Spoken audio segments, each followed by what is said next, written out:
Hello, and welcome to another episode of the Health Bridge podcast. I am your host, Holly B. Today, I introduce you to Jodi Scott. She is a seasoned visionary in the health and wellness field with over 2 decades of experience. Armed with a master's degree in health psychology and a background in pre-med, she specializes in psychoneuroimmunology, which explores the body-mind connection and the power of medicinal plants. She is the CEO and co-founder of Sierra Sage Herbs. Under her leadership, the company has thrived. It's birthed multiple different brands, including Green Goo First Aid, Southern Butter Intimates, and their innovative Good Goo CBD line. Their mission really centers on plant-based product development and is guided by a unique full-spectrum lipid extraction process. Sierra Sage Herbs has a global presence and it spans national pharmacies and leading stores, reaching international markets, including Canada, Hong Kong, Singapore, and soon to be in Australia. Jodi Scott's pioneering spirit is propelling the health and wellness industry towards a holistic future marked by passion, innovation, global impact, sustainable business practices, and in practicing philanthropy as well. We start off the conversation talking about her background and how she paired her medical background with her sister's holistic background and brought them together to create their brands and their amazing products. And we really get into the discussion around traditional OTC, over-the-counter products that we, are also used to seeing and having on our shelves, and how we can really easily create holistic alternatives for these products that work at least as good, if not even better, and without toxic side effects. And that whole conversation is fascinating enough in itself. But in addition to that, we also got into talking about plant journeys and plant medicine. We talked about neuroplasticity and shifting of mindset. We talked about simple daily practices in order to keep our brains really active and functioning, keeping that neuroplasticity strong as we age. And we also talked about things like trauma and PTSD and tying that into childhood traumas that come out later in life when something acute triggers it, and how science is really showing us that we maybe have been going about treating these things the wrong way. And that also includes pain management, looking at the pain management model that we've been using for the last so many, decades, and how maybe, just maybe, plant medicine research might be shifting that narrative and creating new, healthier alternatives for us to be much more effective within that space. I would love to ask you to take just a moment wherever you're listening or watching this podcast to subscribe if you haven't already. When you subscribe to this podcast, it really helps to get this podcast out further, to reach more ears. And that's what it's all about. If we can just reach more people, to introduce new ideas to them, new ways of thinking, new ways of approaching these different health and mindset topics that we discuss on these podcasts. If we can reach more ears, then we can create more conscious, forward-thinking, open-minded individuals that have more power to take back their health and regain that authority in their own lives. And when we do that, we create a stronger community overall. So please take that little 10 seconds to find that like and subscribe button, hit it. If you're really feeling frisky, I would love for you to leave us a rate and a review as well. Again, that just helps us get seen and heard by more people and gets our message out there further. So thank you so much for taking a moment to do that. And now please enjoy this episode with Jodi Scott. Jodi, I'm so excited to meet you today and have a conversation with you. I love connecting with women in the holistic space that are also entrepreneurs and, at the in the top of their field or in the forefronts of their field. So this is a really exciting conversation for me to have with you and to bring to our listeners today. So thank you so much for being here. Thank you, Holly, for having me. I'm thrilled to be here and spend some time with you. Thanks. You have a background that's on the Western medicine side, or some would call that the traditional medicine side. But and I want to get into a lot of that, but you have also created more of a new holistic health space working with your mother and your sister. And you were telling me before we started recording that your sister comes from the holistic, more plant medicine side. So I'd love to hear how you ended up crossing that bridge into the combination of the two sides together, and also just how you got into medicine in the first place. Have you always been interested in medicine or in holistic standpoints, or was there some specific, experience that happened that led you down that path? Yes, absolutely. So it's quite the twists and turns and sort of serendipitous landing. My sister's an herbalist and a midwife. And then I was pre-med. So I have my master's in health psychology, was very much focused on psychoneuroimmunology and was in private practice. I used to train resident physicians on the biopsychosocial model so they could really meet the patient where they were at, really explore other attributes that may be inhibiting them from really committing to whatever the regiment or medical recommendation. And so my sister, in going to herb school, started making these beautiful salves, and the process by which she makes them is this lipid infusion process. So it yields high amounts of the medicinal properties from the plants and would make these beautiful custom oils. And at the time, I had just had my daughter, and I was starting to question sort of your legacy chemical OTC products. So things like neosporin, hydrocortisone. As a new mom, you're reading all the ingredients. And I think this is a period in your life where you become incredibly aware of what you're putting on your child, which then begins this exploration of ingredients. And so at that time, then I started using the products that my sister was making, and the efficacy was through the roof. And my daughter had suffered from eczema, and we had been using traditional hydrocortisones that were, some were prescription and some were over the counter. And of course, a lot of them were like, only use this for so many days or it causes this side effects. And I really wasn't getting any relief. She would have episodes that would go on for months at a time. And so we started together, selling these at the farmer's market. And again, seeing customers coming to us saying that their children's lives has changed or their lives has changed because they were using the topical analgesic and had chronic pain and so forth. So combine that with my personal experience along with these testimonials, then I started looking at the first aid space in general. And I was fascinated by the number of chemicals that were there. And then it was really interesting because the natural consumer was willing to abandon their natural ethos because they were told that these products were the only ones that could get the job done. And then your conventional consumer was just, I don't really care what the ingredients are. They were just generally dissatisfied with the OTC solutions that were there and found just going to their doctor an inconvenience. And I remember one day, fast forward, it was maybe about my daughter at that time was about 2.5 years old.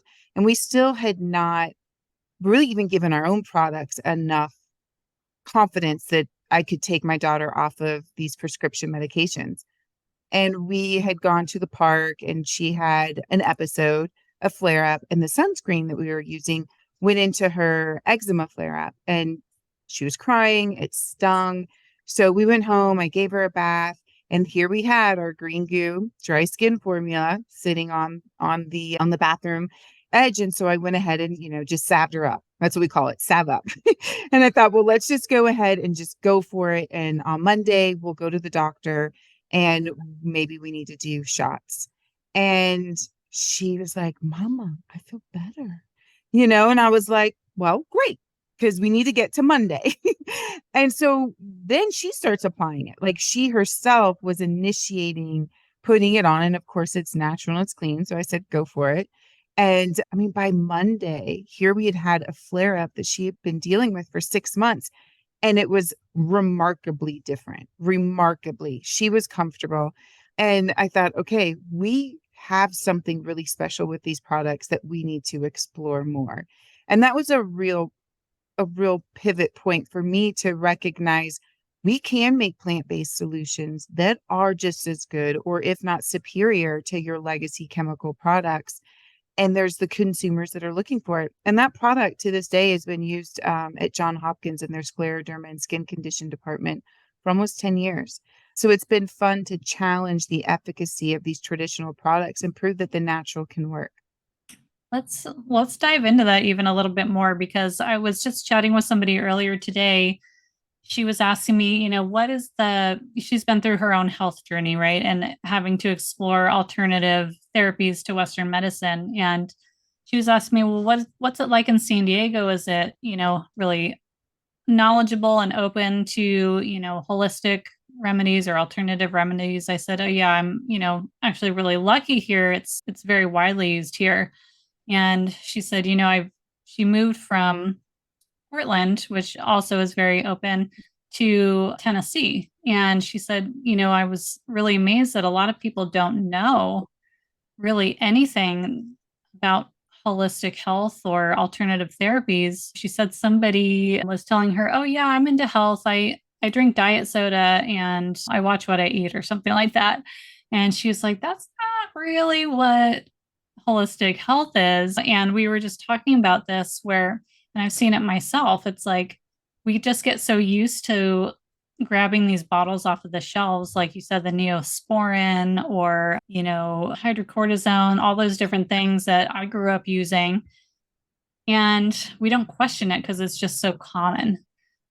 But do we really need that extra chemical load? There are so many alternatives. Like you said, you went on this discovery of finding out like you can make these beautiful salves that have all this incredible benefit and they actually work better. So your background is in psycho, what's the term again? Actually, you got it. Psychoneuroimmunology. Yeah. Psychoneuroimmunology. So how do you tap into that when you're learning about the psychology maybe behind this go with the flow over the counter mentality that we have? Great question. And I'm going to rewind and unpack that in a Please. couple different layers. So, what was kind of fun, and I think my sister and I's passion for medicine really started when we were in our teens. And so we grew up in the military. We moved around every 6 months to 3 years. And my mom is a master gardener. So we always had wonderful plants around, but we always also moved all the time. So she was putting them in pots because she couldn't take her, new backyard or old backyard to her new backyard.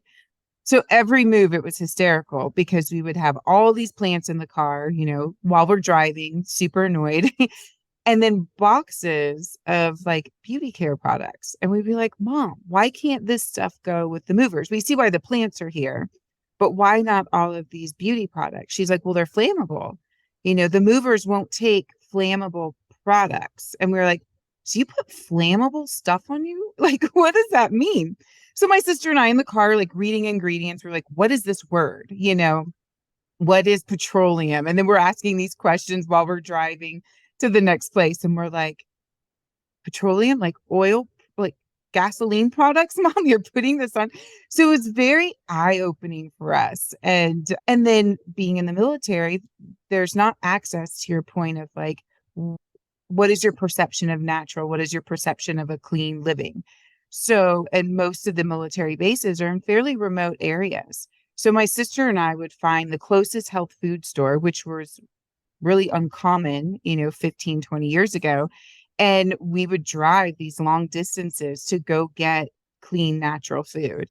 And so it just got to the point where I was like, you just do the grocery shopping because, you're going 45 minutes to an hour to find your food.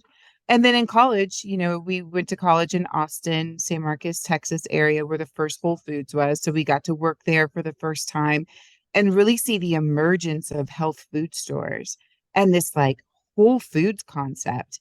And it really empowered us, I think, to be aware when we started looking at the possibility of cleaner natural alternatives and looking at ingredients and looking at allergies. I mean, neomycin, 25% of the population has an allergic reaction to that. You can't put it on your animals. So when you start going down that road, you become more aware of the possibilities. And being a part of this plant-based revolution has been interesting because I would say only in the last year and a half have we started to use the term plant-based. And now there's plant-based water. I'm not sure what that is, but you can get plant-based just about everything. But when I would talk to my buyers, national pharmacy chains and say, hey, I've got a plant-based topical antiseptic. The look on their face was, you got to be kidding me. Like plant-based can do it.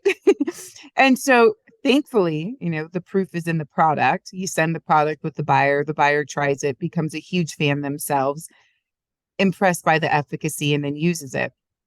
But I will say a turning point for the communication of plant-based was the cannabis industry, which was really interesting. I was at a conference. They had at lunch, sort of a cannabis lunch conference discussion format. And they started talking about extracting from plants and how cannabinoids can have these medical benefits. So when they came back to my booth after lunch, I said, okay, you know how you just learned about the hemp plant and how there are medicinal properties being extracted into these topicals? That's what we do, but we do it with 50, 60 other plants. And then the beauty is we've scaled this process. It's never been scaled before. So we're not using pre-made extracts on the market. We're bringing the raw material, the raw plants to our manufacturer where we take it through this unique extraction process. It's incredibly sustainable. And then we have custom blended oils that go into each of these products, which is incredibly unique, which is also why it contributes to the efficacy. So it was fun and then all of a sudden it was like the light bulb went off and they were like, oh, I said, we just don't have hemp in the product, but we have everything else. So, going back to psychoneuroimmunology, my sister and I, from a formulating standpoint, so my sister being the herbalist and then me having a strong background in organic chemistry, it really helps set the tone for being able to produce these products and find manufacturers who could make them and so forth.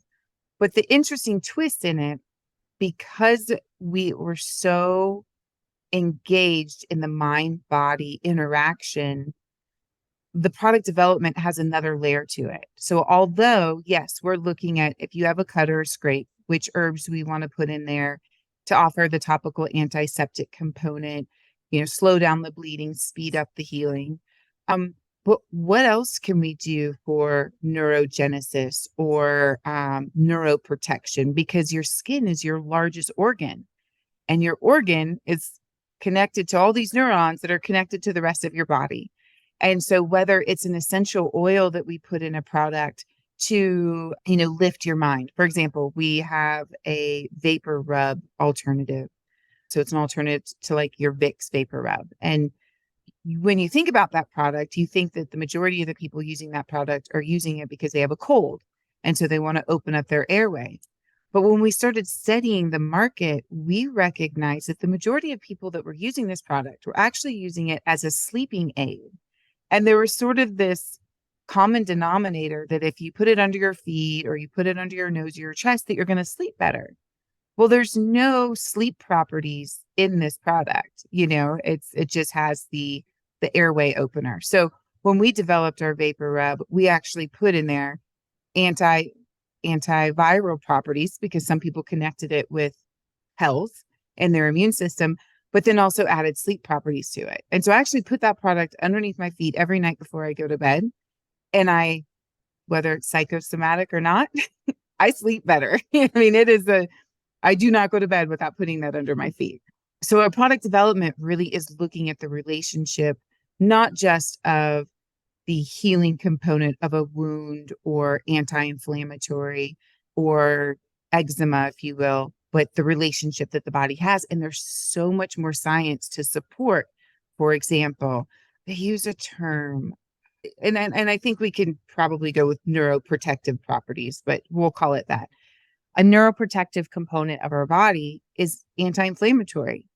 And so when you manage your inflammation, you also keep your ecosystem, we'll call it your homeostasis, in a better, healthier state. So you prevent oxidation, you prevent skin flare ups. And so we're always looking at that from a product development standpoint that I don't think is sort of a common thought, right? Typical OTC products are like, you have a cut, here you go.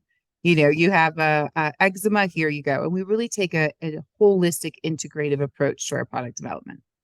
That's beautiful because that piece, that integrative approach of seeing the acute thing as just the acute thing versus seeing the acute thing as part of the whole, that's so missing in so many products, even in a lot of holistic products, right?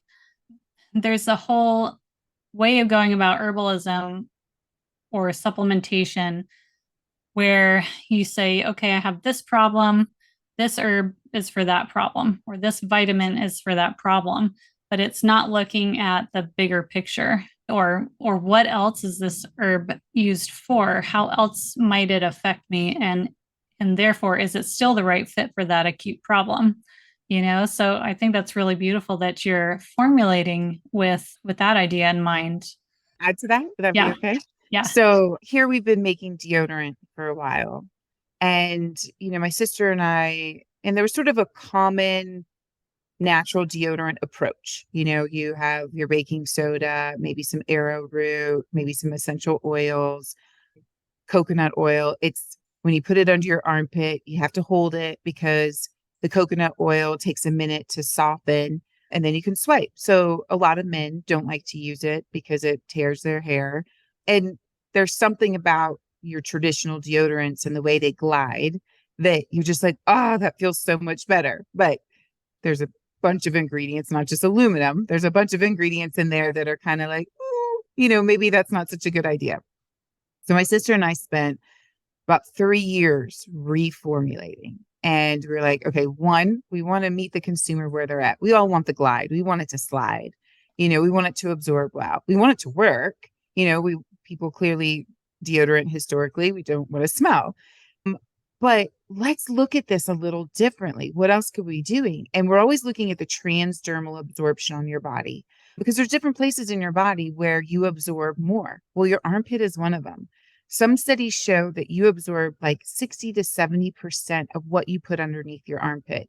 And when you look at the tissue, it's kind of obvious, right? Like it's a different kind of tissue relative to our body. And so we thought, well, why are we not only, let's not look at this as like the ingredients we should be eliminating.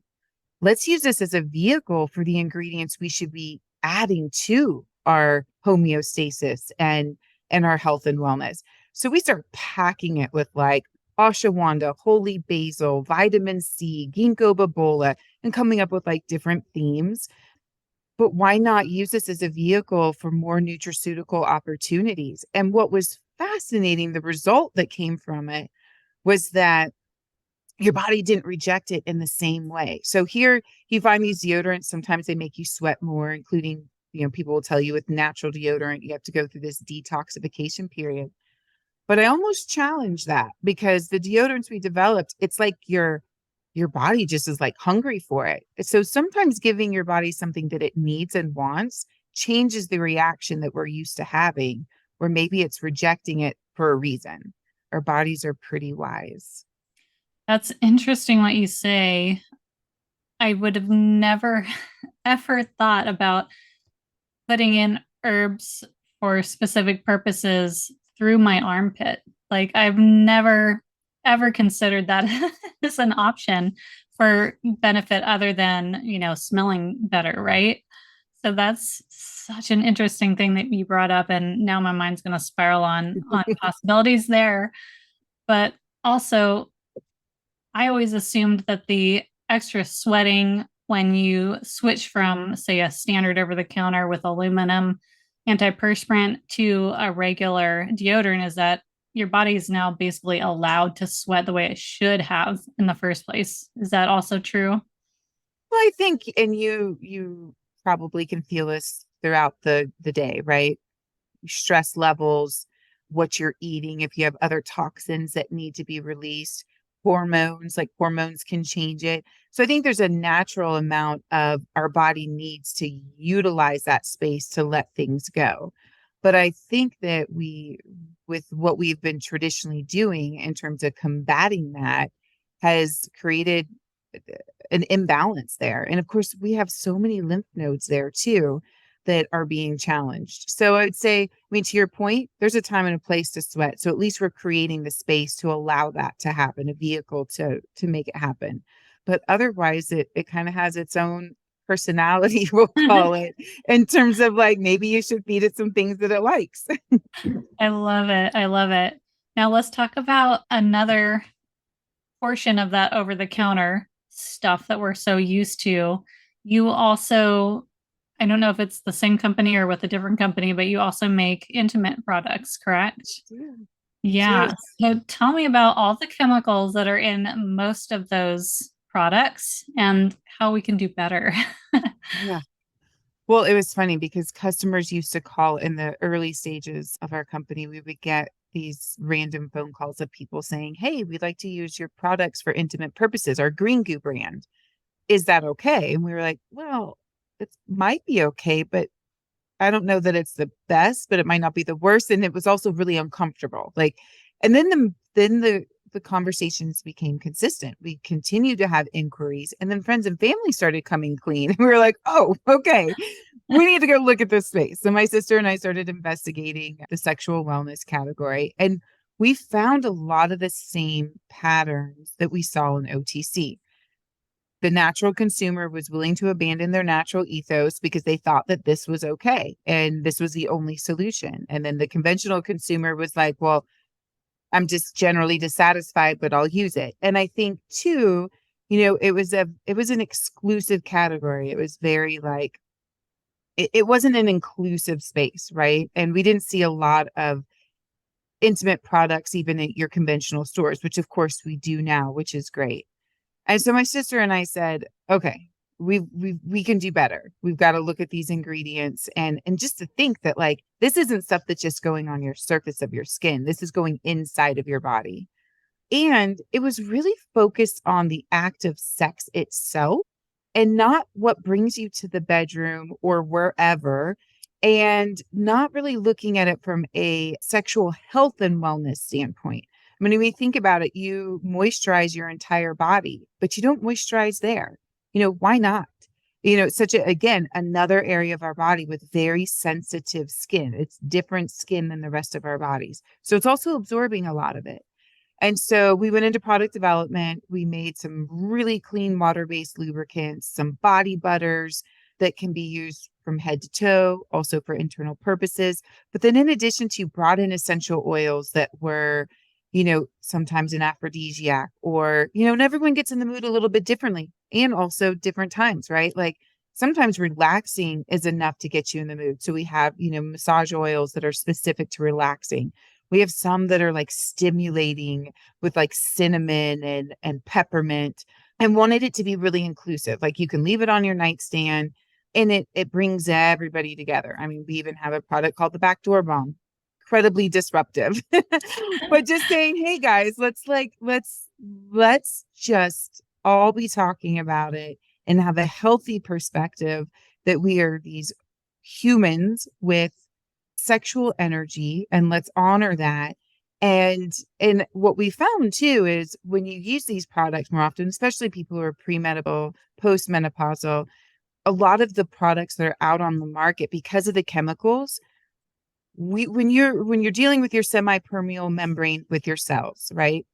When you bring these chemicals, the way that it works, it actually pulls water out of your cells. So it makes your cells oxidize, which makes them, the more they do this, the more unhappy they become, which then becomes a place for, cancer and different kinds of things to happen because they're not happy. But but then of course you're exchanging water for yucky chemicals. So when you bring in a nice oil transporter, we'll call it, or a transporter that our semi-permeable membrane appreciates, you hydrate the skin. So then the cells are nice and plump and happy, but then they're also good whatever nutrients that you want to bring in. So you'll find that your skin becomes softer. It becomes more sensitive. You don't even need it as much if you're in a position where you're having more dryness and so forth. But quite honestly, once you start using them, it doesn't matter where you are in the spectrum of, if you're premenopausal or not, it literally just makes the bedroom so much more fun. I mean, the testimonials we get are people going, I didn't know that anything was missing in our relationship. And then these products came into our home and we're just having so much more fun. Like, I don't leave home without them. There's my face wash, there's a couple things, and then I've got my Southern Butter because it's so fun. I love it. I love it. I used to work in a pharmacy, an integrated pharmacy, working with, the base of the company was all supplements, vitamins, herbs. But I would say even at that store, we were lacking in that department. So, and most I don't know if I want to call them mainstream, but most bigger brands of holistic products didn't touch that space either. It was like, nope, keep them separate. We're not going there. So I love that you went there. And it sounds like you've done so more successfully than probably most of the other products that are on the shelves today. It was fun. And Yeah. a fun little just note, my mom, so we went to like private school. Being in the military, my parents worked really hard to try to find schools for us that we could integrate a little bit easier with all the moving around we would do. And my mom was my first sex education teacher in a religious school. And I fast forward like 20 years later, I still get Facebook messages from kids that I was in the 7th and 8th grade with. They were like, wow, my parents were not happy about your mom being sex education. But, maybe that was just a good platform for a healthy sex perspective that allowed for us to be able to really explore that category honestly with integrity and authenticity and really serve, humanity in a way that, is special and has kind of been dismissed. I feel like we could go into a complete political discussion on that Right. with current circumstances that are going on right now, but maybe we'll leave that for another episode. Right. So you also have taken part in, I don't know if I'm pronouncing this right, but Melodial Global Health. Can you Yep. tell me more about that venture? Yes. So we partnered with Melodial Global Health out of Australia. And our goal there was to take this integrative medicine approach and bring it globally, as well as bringing the knowledge that we have into this group while looking at other alternative modalities. So we have cannabis in the portfolio. We have psychedelic R&D, which has been really fun for me. So my dad being retired military, our focus at Melodial, and the brand is called Hallucinex, is looking at treatment-resistant PTSD for vets and police officers.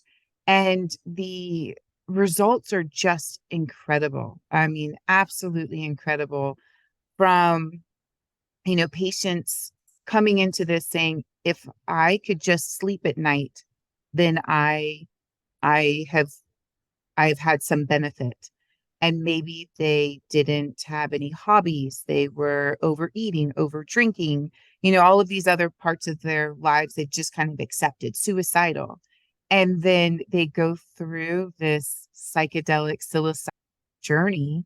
And not only are they sleeping, they've lost 30, 40 pounds. They're listening to music. They're going to concerts. They're reading books. They've stopped drinking alcohol. They have healthier lifestyles. They have relationships.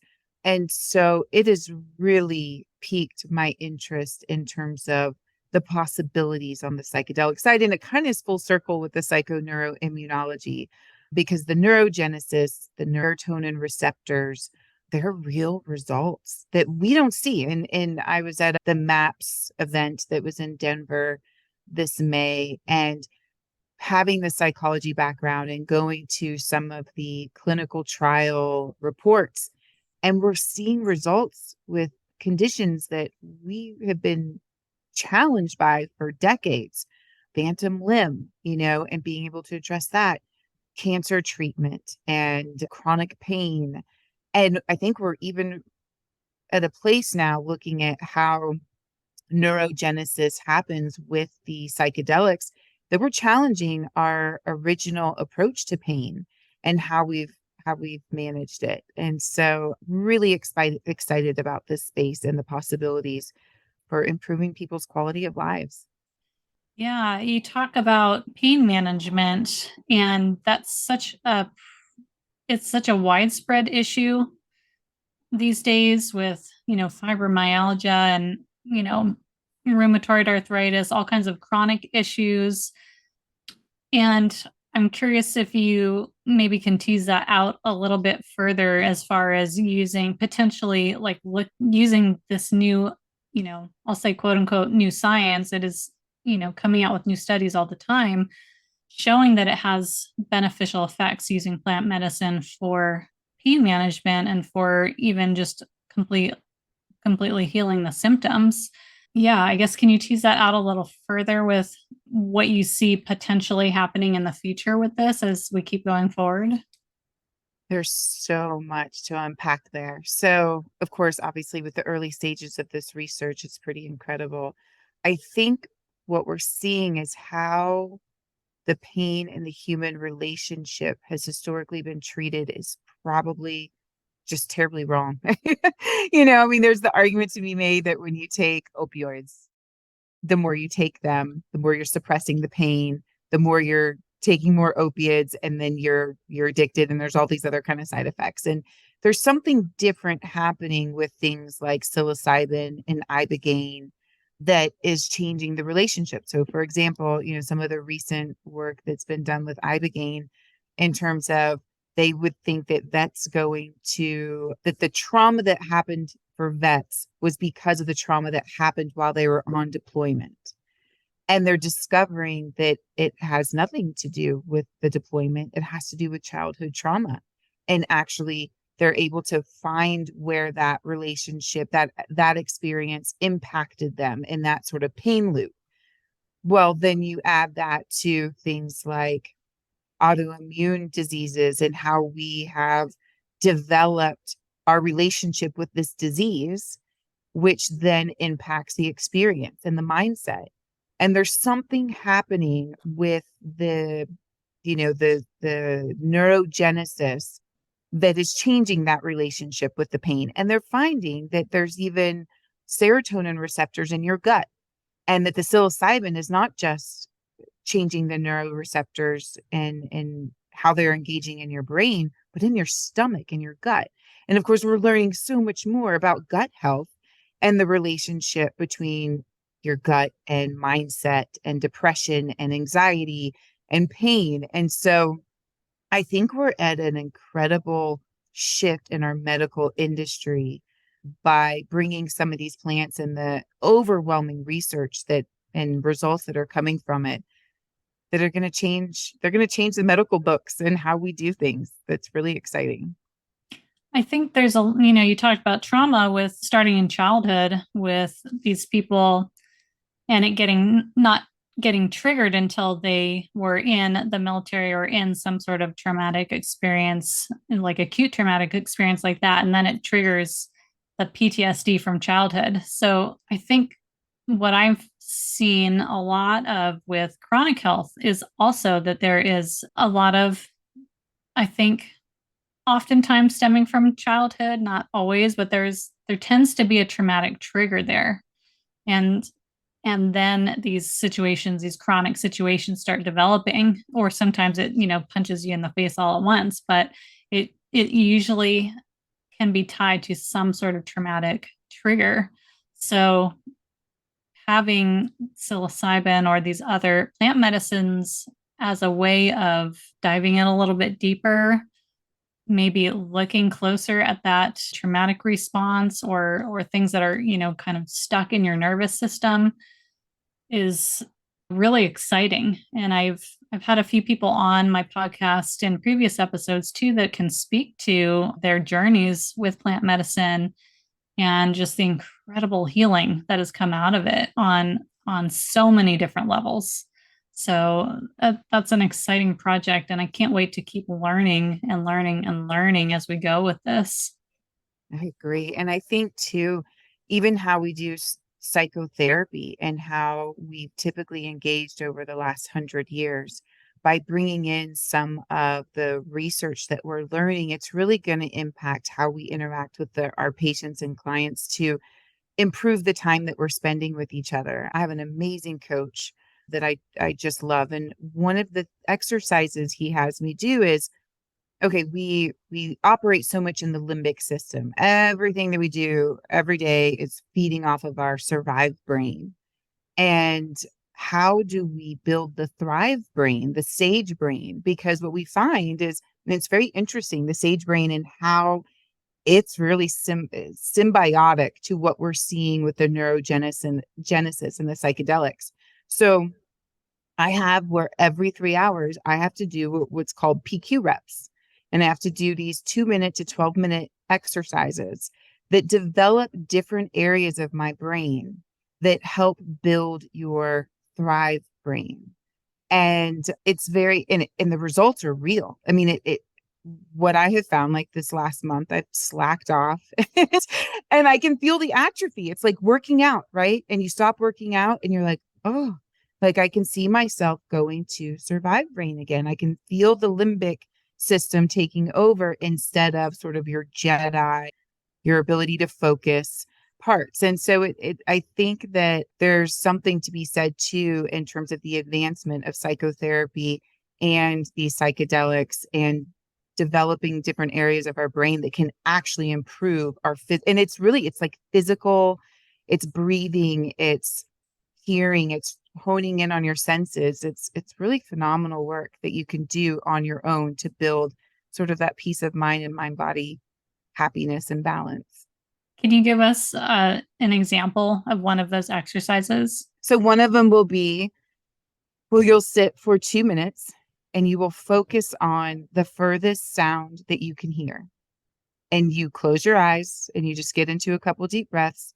And every time your mind wants to wander, you focus on the furthest sound that you can hear. You do that, let's say, for a minute, which feels like forever because your mind wants to drift. You want to think of other things. Then you bring it in and it's like, what is the closest sound that you can hear? And you just stay focused on that closest sound. And you do that for another minute. And then you go into a breathing exercise where you just focus on your breathing. You do that 3 times a day, every 3 hours. You will find that you have more emotional command. Emotional intelligence is the term that they use. And that's just one example of many in terms of these different sensory exercises that you can do, that what you'll find is that when you are in a more fight or flight moment, you're able to kind of, and again, I call it the Jedi for fun. You can Jedi your way out of it and go, okay, like be present. Where am I in my body? How do I focus and navigate this? And it changes your bodily experience, whether it is pain, whether it is sadness, whether it is anxiety. And it's incredibly productive. Let's talk also about neuroplasticity a little bit, because when I was introduced to that term, learning about that really catapulted my healing and catapulted my health journey and just my personal growth journey. Prior to that, I just was stuck in these stories and ideas that I knew to be reality, to be ultimate truth or fact. I can do this, I can't do that. I am, I am sick with this. That is what it is, and when I started learning about neuroplasticity and that we could actually shift the thought patterns in our brain, and it was explained to me that essentially we have these like thought patterns and thought loops, and it's like walking down, if you go hiking and you take the most well beaten or well worn path, that everybody takes. It's very obvious, it's there, it's easy, you don't have to think about it, you just walk on it. And we have these thought patterns that turn into those really well-worn grooves in our brain. But if you catch the fact that you're actually stuck in one of these patterns and you can be aware of it, and then you can sort of question it, and then you can start to shift it, and you can completely create a new thought pattern. And when you do that, that pathway that you had been walking, on that hiking trail, that starts to get overgrown because you're not using it much anymore. And having that visual of what that looks like and then applying it to my brain and to my thoughts was life changing for me. Absolutely. Absolutely. It's funny. When I first learned the term neuroplasticity in grad school, I just thought it was such a fun word. And so, we're hanging out with our grandparents and they're being, grandparents. And I tell my sister, don't worry, they just have no neuroplasticity. That's what happens as we get older, And then you start to think about the fact that, and this is really empowering too, like deal with your crap now, because there is a certain element that as we get older, there we do become less resilient. The neuroplasticity is not what it was when we're peaking in our 20s and our 30s and our 40s. But the reality is you can work with it and you can improve it. And I think that's the awakening that I'm seeing now, is that people are recognizing that they can have an engagement with themselves to improve their neuroplasticity. And back to your point of the maze, the limbic system very much is the path of least resistance. And there's a saying that, for every negative thought, you have to have 5 positive thoughts to be able to reroute. But you can reroute it. And it is just like exercising, that you have to keep up with it. And it is work. And obviously, like diet, sleep, stress, those things will impact your ability. Getting too much cortisol every day, can impact your neuroplasticity. But when you really drop in and spend the time with it, you can be a part of it. I was listening to someone talk the other day, and they said that there's a study, and I haven't looked into this further, but I find it interesting as it relates to neuroplasticity, is the fact that they had some athletes stop working out for 2 weeks, but visualize that they were still working out. And the report was that 13% of them continued to improve muscle density. And it was all from visualization. And that's neuroplasticity. That's the impact of working your brain, navigate the results that you would like to have or to avoid. And, there's some real science behind getting into that maze of negativity, and that it becomes the pathway that you default to. It's the easier path to take. It really is. It's like you said, it does take work, just like it takes work to eat healthy every day and to get sunlight in your eyes every day, and, all the small habits that build up to a more resilient health. But the more you do it, the easier it becomes and the more habitual it becomes. And once something is a habit, it's a lot easier to maintain.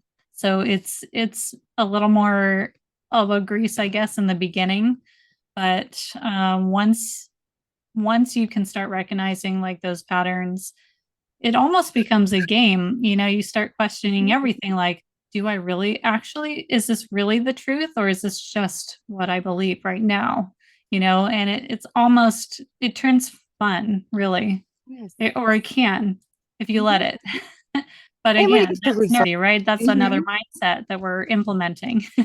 and when you feel the results, it's so fun. One of the things my coach had me do too is, when I wake up, I put my feet on the ground and I make sure I feel my feet. And I do that every morning and every evening. And then the first thing I look at, not my phone, I look at the horizon. And you look at that horizon for 10 to 15 seconds. And you do that before you go to bed and when you wake up. And there's some science behind how it navigates your melatonin and your serotonin to sleep better. So when you start thinking of these fun games, to your point, that you can play with your body to give you the quality of life that you're looking for, we're in a great time where that information is available to us to learn more and engage and then follow those practices.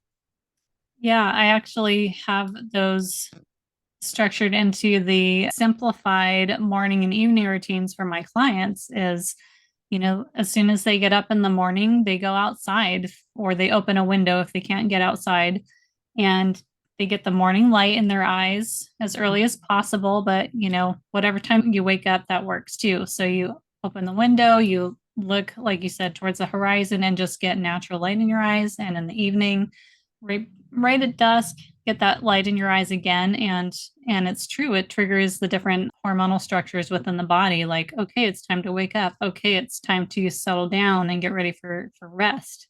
And it's just amazing to me that, as long as I've been working and on my own health and in the health field, holistic health field, the simpler the things get, the more effective they are. So true. And then you also are so mindful of the things that simply do interfere, because then you're like, that simply is not going to stay with me. Maybe I'm on my phone too much before I go to bed. And instead, to your point, you're looking at the horizon, you're getting outside, you're seeing the sun, the sunset and sunrise, and it's pretty amazing. Exactly. You talk a lot about empowerment through alternative healing, alternative modalities. What advice would you give as we come to a close? Like what advice would you give to our listeners and, who are maybe curious about exploring this path, maybe have started a little bit, maybe haven't at all, and this is all brand new to them? Where would you recommend they start? What paths would you recommend they go down? Well, you know what I have found is journaling can be incredibly insightful. So, exploring different modalities at different times, different seasons, and journaling and kind of having sort of that gratitude journal at the end of the day. Like, where are you? How did that impact you today? Was it worthwhile doing again? Well, then do it again. Maybe you weren't quite getting what you wanted from it. So maybe you table that and you try something else. But I found that having a daily reflection at the end of your day can give you the navigational tools you need to be curious and find the things that work for you. And I feel like that's a good starting point because maybe, you do need pharmacology. Maybe there is a blend between that and some alternative modalities. And you get to know your body and you can discern what to do more of and what to do less of. And then you'll find your way. I think being incredibly present, finding ways to be present will allow you to find the things that you're meant to find around you. And it's incredibly magical how that works. I would love that's probably like a whole nother podcast. How is manifestations and being present and how does that work the way that it does? Because it's pretty amazing. Where can people find you? And are you still working in the medical health space as well, or are you all in on the product development and these other ventures? So I am mostly working on product development. That is definitely my passion, my sister and I's passion in bringing these different kinds of modalities and brands to everyone every day. But I am starting, especially on the psychedelic side, starting to dip my toes more in sort of this full circle of bringing my health psychology and psychoneuroimmunology skill set to the general public. So you'll see more of that. The best way to find me is at Green Goo. So Green Goo is our first aid brand. And that's probably the best way that you can find me. You can email me at jodi@greengoohelps.com. I love interacting with my customers and people. And, don't ever hesitate to reach out to me because that's the best is engaging with our clientele and helping them find the resources that they need. If we don't have them, we sure as heck will do everything we can to find within our networks some different resources for people. So Awesome. Well, thank you so much, Jodi. This has been such a great conversation. I really, really appreciate you being here and sharing all of your knowledge with us. thank you for having me, Holly. This was fun. Appreciate you. So, are you someone who has been using alternative over the counter products for years already? Are you new to that? I'm super curious where you're coming from after listening to this episode and if you are now open to trying some different products and not just assuming that they all might be nice, might be clean, but don't really make an impact. After talking with Jodi and hearing what she has to say, hopefully you can rest assured that there are amazing products out there, her company being one of the better, and that it's worth trying some of these different things to try for yourself and just see how they work for your situation. Above and beyond all of that, what I'm always amazed at, and Jodi went right along with this observation too, is that at the end of my episodes, when I ask my guest kind of where would you suggest people start, no matter what their background is, no matter how high level their training is, they always bring it back to something very basic. And Jodi brought it back to starting with journaling, just starting to keep a journal in the evening and write down what you're grateful for and then write down, any observations about different holistic treatments that you're trying. It creates awareness. It creates curiosity. It creates observation. And when you create those habits for yourself, it has a trickle down effect throughout your whole life. You become curious about things that you never used to question. You become more empowered as you allow yourself to open up to the different possibilities for health, for healing, for life, for career, for relationship. And something as simple as taking 5 minutes in the morning, in the evening to journal out your thoughts and your experiences can really be the beginning of a shift in your life, a shift in your trajectory. So let me know if you already journal, or if you start to journal, or if you start to try these different holistic products that we were speaking about with Jodi. And let me know if that starts a subtle shift for you, or if you've seen that shift already in your life from practicing these things. Thank you so much again for listening to this episode. It means so much to me. It means so much to Jodi. If you know anyone that might enjoy this conversation that we had, please take a second to share this with them. You never know what conversation might change someone's life. And you sharing this podcast or any of my others with somebody might just be that one thing that changes everything for somebody. So thank you so much again for joining us, and I'll see you on the next episode.